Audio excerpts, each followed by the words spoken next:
You can think through your problems. You're firing on all cylinders.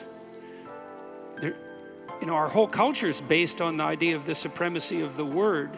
Our whole culture is based on the idea that it is the word itself that extracts habitable order from chaos and possibility.